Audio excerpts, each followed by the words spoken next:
Welcome, good morning all of you. आज हम आपके लिए लेकर आए हैं एनसीईआरटी क्लास 10th का जो सब्जेक्ट ऐसे चल रहा है हमारा भूगोल पार्ट में जो चैप्टर नंबर 4 कृषि चल रहा है, उसकी वीडियो नंबर 9 है।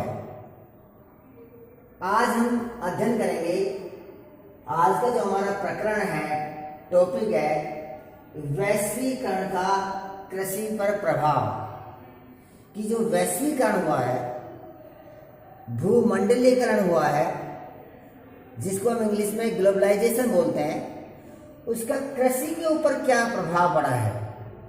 तो सबसे पहले तो मीनिंग देखते हैं कि वैश्वीकरण है क्या, ये भूमंडलीकरण क्या है या ग्लोबलाइजेशन क्या है। वैश्वीकरण का शाब्दिक अर्थ देखें तो स्थानीय क्षेत्रीय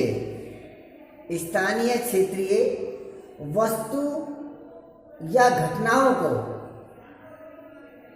किसी वस्तु या घटनाओं का ऐसा रूपांतरण करना जो विश्व के स्तर के ऊपर एक साथ आ जाएं और जिससे एक नए समाज का निर्माण हो और साथ साथ चलकर चले।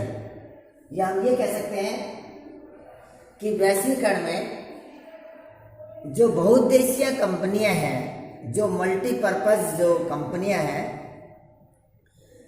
या विश्व की जो कंपनियां हैं जो स्थान लेवल के स्थानीय और क्षेत्रीय और देश की सभी कंपनियां मिलकर उनको एक ऐसा प्लेटफॉर्म मिल जाए कि जिसके ऊपर वे अपने माल को बेच सकें, जिससे सभी देशों को एक ही प्लेटफॉर्म में सभी वस्तुएं एक साथ मिल सके और एक देश की दूसरे देश की मुद्रा जा सके, जिससे उनको आर्थिक वृद्धि भी होगी, साथ में हमारा बंधुता बढ़ेगा, सामाजिक एकता आएगी, एक दूसरे की संस्कृति को पहचानेंगे, हमारा प्रेम भाव होगा, यानी सामंजस्यता बढ़ेगी। यही है वैश्वीकरण। अब देखते हैं कि वैश्वीकरण का कृषि पर प्रभाव क्या पड़ा। जो हमारी कृषि एक जो प्राथमिक व्यवसाय है, उसके ऊपर कृषि का क्या प्रभाव पड़ा, तो उसकी कुछ हम विशेषताएं देखते हैं कि वैश्वीकरण का क्या प्रभाव पड़ा। अगर वैश्वीकरण में देखते हैं तो देखिए, वैश्वीकरण जो घटना है ये कोई एक नई घटना नहीं है। अगर हमारे भारतीय इतिहास को देखते हैं तो वैश्वीकरण की जो घटना है वे प्राचीन काल से चली आ रही है, इसलिए वैश्वीकरण नई घटना नहीं है। जब हमारा उपनिवेश काल में जब हमारा भारत देश गुलाम था, तो अभी भारत में न जाने कितने विदेशी लोग आए, यहाँ डच आए, फ्रांसीसी आए, पुर्तगाली आए, यूरोपियन कंपनी जैसे ब्रिटिश लोग आए। ये धीरे धीरे आए, व्यापारी बनकर आए, व्यापार करते रहे, और जैसे जैसे इनका समय गया, एक शक्ति दूसरे शक्ति को युद्ध में हराती गई और यहाँ से जाते गए। तो ये उपनिवेश काल आज का नहीं है, ये तो प्राचीन काल से चला आ रहा है। अगर हम देखते हैं कि 19वीं सदी में यूरोपीय जो व्यापारी 19वीं सदी में या 19वीं शताब्दी में जब यूरोपियन व्यापारी भारत आए, तो हमारे देश के जो मसाले थे ना, वे बहुत फेमस होते थे। हमारे देश के जो मसाले थे, भारत देश के मसाले विश्व के देशों में निर्यात किए जाते थे, इसलिए हमारा जो देश था मसालों के लिए फेमस था। तो ये तो हुई कि वैश्वीकरण दूसरे समय था। और दक्षिण भारत में किसानों के लिए, पहले भी और आज भी, दक्षिण भारत में किसानों को आज भी और पहले भी गरम मसाले बोने के लिए प्रोत्साहित किया जाता था, उनको मोटिवेट किया जाता था कि आप अधिक से अधिक गरम मसाले का उगाओ, ताकि देश से इसका निर्यात होगा विदेश में, और विदेश से न केवल हमारा विदेशी मुद्रा मिलेगी, लेकिन हमारे आपसी प्रेम भी बनेंगे, संबंध भी अच्छे रहेंगे। ये थे हमारे। अगर ब्रिटिश काल के उदाहरण देखते हैं कि ब्रिटिश काल, जैसे ब्रिटिश काल में सबसे पहले जो अंग्रेज भारत में आए थे, मैं पहले बता चुका कि सन 1600 ईस्वी में आए थे और यहाँ पर एक व्यापारी बनकर आए थे और ब्रिटिश ईस्ट इंडिया कंपनी खोली थी।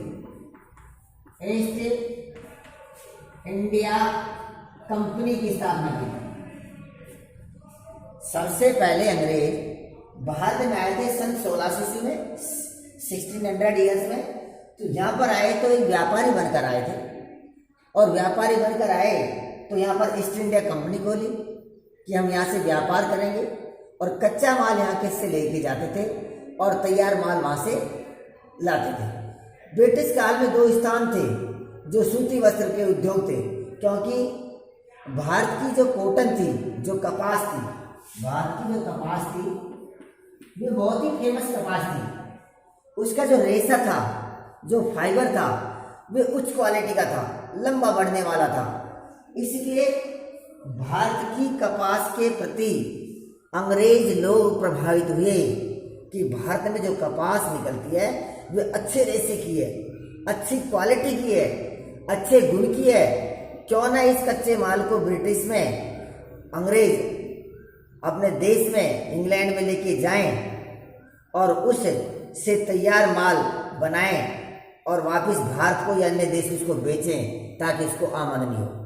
ऐसे ब्रिटिश काल के अंदर और ब्रिटेन के अंदर दो स्थान थे जो सूती वस्त्र उद्योग के केंद्र थे। एक तो था उसमें मैनचेस्टर और दूसरा था लिवरपूल। एक तो था ये मैनचेस्टर और दूसरा था लिवरपूल। तो ये मैनचेस्टर जो लिवरपूल थे ये ब्रिटेन के स्थान है जहाँ पर सूती वस्त्र उद्योग तैयार होते थे, सूती वस्त्र के यानी कि इंडस्ट्रीज थी। तो यहाँ से माल हमारे भारत देश में तैयार माल आता था। इसलिए ब्रिटिश गवर्नमेंट ने हमारा शोषण किया। क्यों? कच्चा माल सस्ता ले जाते और तैयार माल हमको महंगा देते।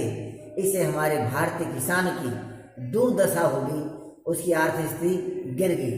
लेकिन क्या करें, उस समय हम गुलाम थे, उस समय हम गुलाम थे, हम कुछ कह नहीं सकते थे। ये समस्या है।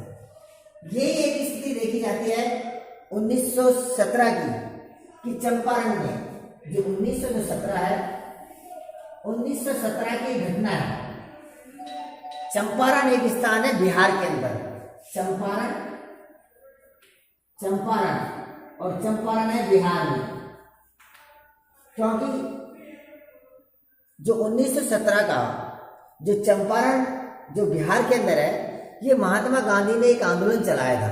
क्या था इसमें कि जो चंपारण जो स्थान है वहां के किसानों को अंग्रेज लोग जबरदस्ती कहते कि आप नील की खेती करो। नील एक पौधा होता है जिसको इंडिगो बोलते हैं इंग्लिश में, कि नील की खेती का प्रयोग करो और खाद्यान्न को उत्पादन के लिए मना कर दिया।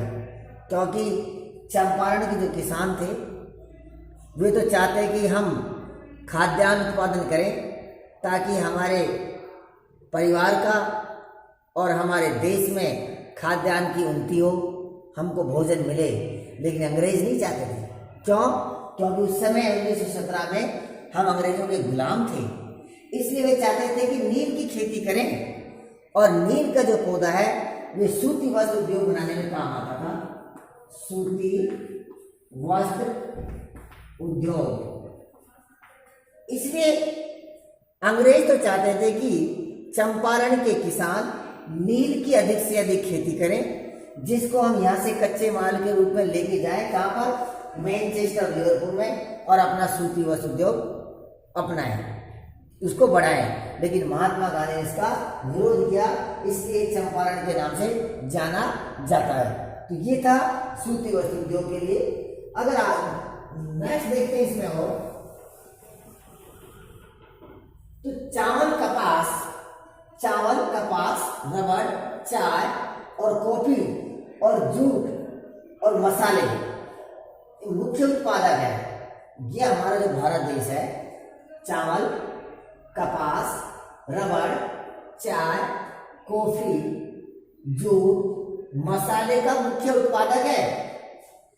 फिर भी हमारा जो देश है, भारत देश है, इन महत्वपूर्ण फसलों में उत्पादन में अच्छी स्थिति होने के बाद भी जो विकसित देश हैं, उस विकसित देश की स्पर्धा करने में आज भी असमर्थ हैं। अगर जो विकसित देश से हमारा कंपटीशन होए तो आज भी हम असमर्थ हैं। क्यों है? इसके पीछे एक कारण है।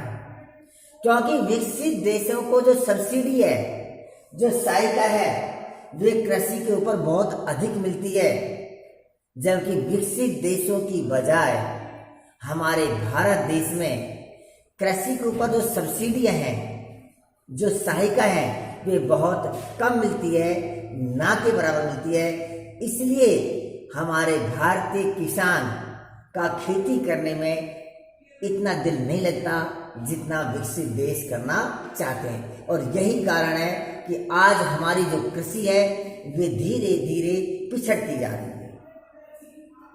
इससे क्या हुआ?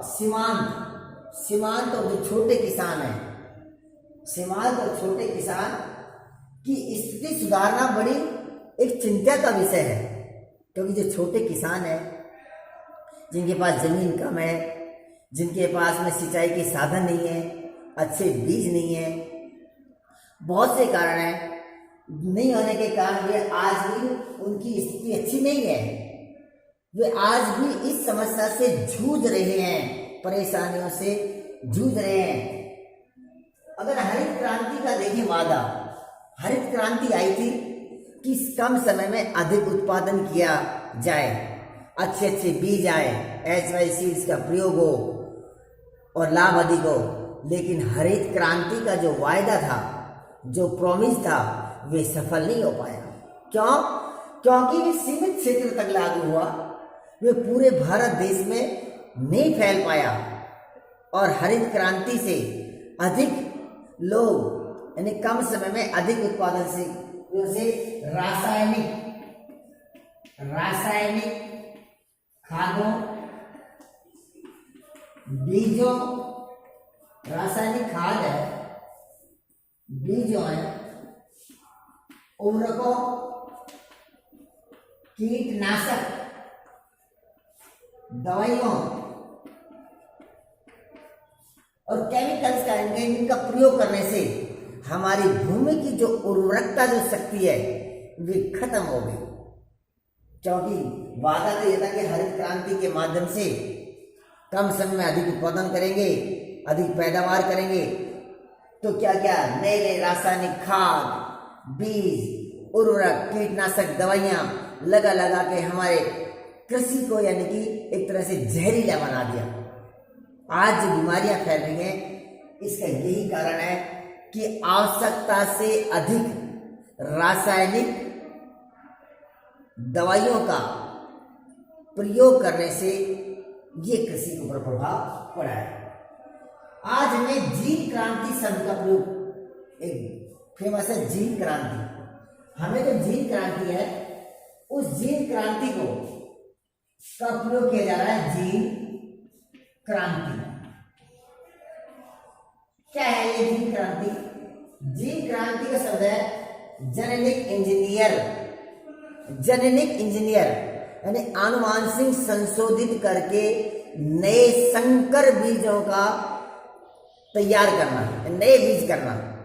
जैसे इसके एग्जाम्पल अगर देखें, बीटी बैंगन और बीटी कपास, जैसे बीटी बैंगन और बीटी कपास या बीटी कॉटन।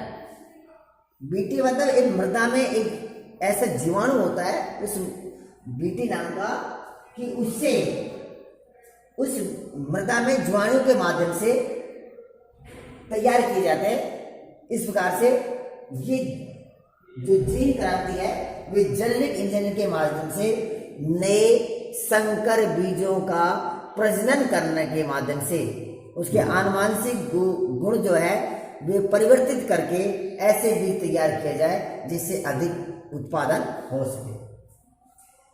अगर हम विकसित देशों की बात करते हैं जैसे चिली, इजराइल, इटली, ये क्या है, ये खाद्यान्नों की बजाय जो विकसित देश हैं जैसे चिली, इजराइल, इटली, ये खाद्यान्न फसलों की बजाय फल, सब्जियां, फूल, पत्तियां, जैतून और विशेषकर बीज के मामलों में खेती अधिक करते हैं। क्यों करते हैं? क्योंकि ये अधिक मूल्यवान होती है, ये अधिक कीमती होती है, अधिक पैसे देने वाली होती है।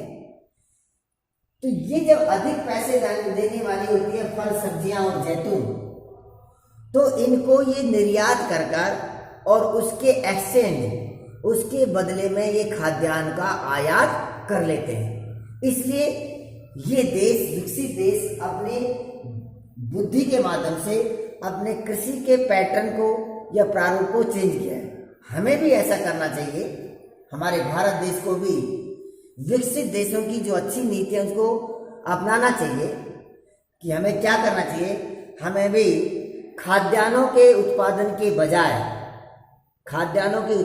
बजाय फल, सब्जियां, जड़ी बूटियां या बागवानी या अधिक कीमत देने वाली फसलों का अधिक से अधिक उत्पादन किया जाए। जब अधिक से अधिक इनका उत्पादन होगा तो हम इन फसलों को निर्यात कर देंगे और उसके बदले में जो हमारे पास में मुद्रा आएगी, जो पैसे आएंगे, उससे हम खाद्यान्न खरीद लेंगे। तो इससे हमारा देश की आर्थिक स्थिति मजबूत होती जाएगी। तो हमें ये करना चाहिए कि खाद्यान्नों की फसलों के बजाय हमें फल, सब्जियां, जड़ी बूटियां और जो कीमती जो फसलें हैं उन फसलों को बोना चाहिए, उनका निर्यात कर देंगे, उनके बदले जो पैसे आएगा उससे खाद्यान्न खरीद लेंगे और हमें खाद्यान्न की पूर्ति हो जाएगी और हमारी आर्थिक स्थिति मजबूत हो जाएगी और हमारे पास में रुपए भी होंगे। और साथ में हमको उन फसलों को भी बोना चाहिए जिनमें कम पानी की जरूरत होती है, जिसमें पानी की जरूरत कम होती है। क्यों? जैसे बायोडीजल, जोजोबा और जेटोरफा, ये ऐसी फसलें हैं जिसके लिए फसलें के लिए कम पानी की आवश्यकता होती है। और साथ में हमें कार्बनिक जो कृषि है, कार्बनिक कृषि का प्रचलन जो चल रहा है, हमें कार्बनिक कृषि के ऊपर अधिक से अधिक बल देना चाहिए। कार्बनिक कृषि पर बल देना चाहिए क्योंकि कार्बनिक कृषि से हमारा पर्यावरण भी प्रदूषित नहीं होता है, हमारा पर्यावरण सुरक्षित है। जब हमारा पर्यावरण सुरक्षित है तो हम भी सुरक्षित है। जब हमारा पर्यावरण दूषित है तो हम भी सुरक्षित नहीं रह सकते। इसलिए कार्बनिक कृषि को ऊपर बल देना चाहिए। क्या होता है ये कार्बनिक कृषि? कार्बनिक कृषि कि जैसे मिट्टी के अंदर जो जीवाणु बैक्टीरिया है उनसे खाद तैयार कर खेती की जाती है। जैसे केचुआ है, जैसे मान लीजिए ये कोई एक गड्ढा बना दिया और इसमें पशु की जो गोबर है, गोबर की खाद को इसमें डाल दिया और इसमें केचुए को छोड़ दिया गया, कुछ पानी डाल दिया गया, तो इससे कुछ समय के बाद में इस केचुए ने इस गोबर को खाया, ईटिंग किया, इसको छोड़ा, तो ये खाद तैयार हो जाएगी। अब इस खाद से आप कृषि कीजिए तो आपकी बहुत अच्छी होगी, शुद्ध अनाज होगा जिसको खाने से कोई बीमारी नहीं होगी और उत्पादन भी अधिक होगा और साथ में पर्यावरण भी हमारा दूषित नहीं होगा।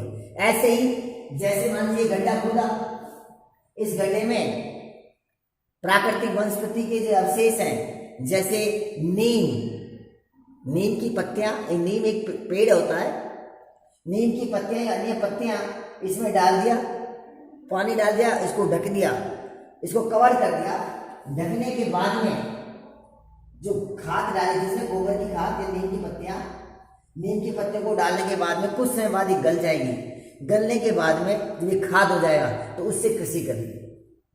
इससे न कोई पर्यावरण प्रदूषण हो रहा है, न कोई ज्यादा पैसे की लागत लग रही है और इससे हमारा उत्पादन में वृद्धि होगी और हमको फायदा भी होगा। तो हमें कार्बनिक कृषि का प्रचलन करना चाहिए जिससे पर्यावरण स्वच्छ हो, बढ़ती जनसंख्या, घटता रोजगार। ये बात सही है कि हमारे भारत देश की जनसंख्या दिन प्रतिदिन तेजी गति से बढ़ रही है, लेकिन रोजगार धीरे धीरे घट रहे हैं। इसके ऊपर हमको कंट्रोल करना होगा। साथ में अगर ये देखते हैं कि लगभग भारत देश की 60 करोड़ जो पॉपुलेशन है, लगभग भारत की 60 करोड़ जो जनसंख्या है, 25 करोड़ हेक्टेयर भूमि के ऊपर कृषि कर रही है। इतनी बड़ी जनसंख्या और इतने कम भूभाग के ऊपर कृषि कर रही है। अगर एक व्यक्ति का हिस्सा देखें तो कम से कम आधा 1/2 हेक्टेयर से भी कम भूमि के ऊपर हिस्सा कृषि कर रही है। 60 करोड़ लोग 25 करोड़ हेक्टेयर भूमि पर कृषि कर रही है। अगर इसका रेशो निकालें तो 1/2 हेक्टेयर के ऊपर एक व्यक्ति, यानी 1/2 हेक्टेयर से कम भूमि पर एक व्यक्ति कृषि कर रहा है, जबकि कृषि एक इम्पोर्टेंट या महत्वपूर्ण अपना एक आर्थिक स्थिति का बिंदु है। हमें खाद्यान्नों के स्थान पर कीमती फसलों को बोना चाहिए। जैसे भी बात कर रहे थे कि फल, सब्जियां, जड़ी बूटियां या अधिक कीमत देने वाले और कम सिंचाई वाले बायोडीजल, जोजोबा, जट्रोफा, फूल, सब्जियां, जड़ी बूटी जैसी खेती करनी चाहिए, ताकि हम विकसित देशों की प्रतिस्पर्धा कर सकें और हमारे देश की आर्थिक स्थिति मजबूत हो सके। और देश की आर्थिक स्थिति मजबूत होगी तो गरीबी हटेगी और गरीबी दूर होगी, हमारा देश का विकास होगा। तो ये था चैप्टर तुम्हारा कृषि। कृषि के ऊपर मैंने 9 वीडियो बनाए हैं और आप इसको 9 वीडियो को पढ़ चुके हैं। आपके कहने से कि आपने कहा कि सर एनसीईआरटी की जो बुक है सीबीएसई में ऐसे जो सब्जेक्ट है ये दोनों मीडियम है, और बात बिल्कुल सत्य है कि एनसीईआरटी सीबीएसई में जो ऐसे सब्जेक्ट है वे दोनों मीडियम में है। उसको आप इंग्लिश मीडियम में भी ले सकते हो और हिंदी मीडियम में भी ले सकते हो। देखो मैं पहले ही बताया था आपको कि मीडियम किसी प्रकार का स्टडी करने में, अध्ययन करने में कोई बैरियर नहीं रखता है। सब्जेक्ट के ऊपर आपकी कमांड होनी चाहिए, आप अच्छा लिख सकते हो, अच्छी आपकी अंडरस्टैंडिंग पावर होनी चाहिए, समझना चाहिए। मीडियम कोई बैरियर नहीं है। आप हिंदी या इंग्लिश कोई से भी किसी भी लैंग्वेज को चुनकर और अपने सब्जेक्ट को अच्छा बना सकते हो। तो इसलिए आपके कहने से मैंने ये वीडियो बनाया। आपको ये वीडियो कैसी लगी, ये चैप्टर कंप्लीट, आप मुझे कमेंट्स करना, बताना आप मुझे कि कैसा लगा, ताकि मैं और वीडियो इस पर बना सकूं। और अगर आपको ये मेरी वीडियो अच्छी लगे तो ही आप इसके ऊपर शेयर करना, सब्सक्राइब करना। अगर आपको अच्छी नहीं लगती है तो आप इसको शेयर और सब्सक्राइब नहीं करना। Okay, thank you.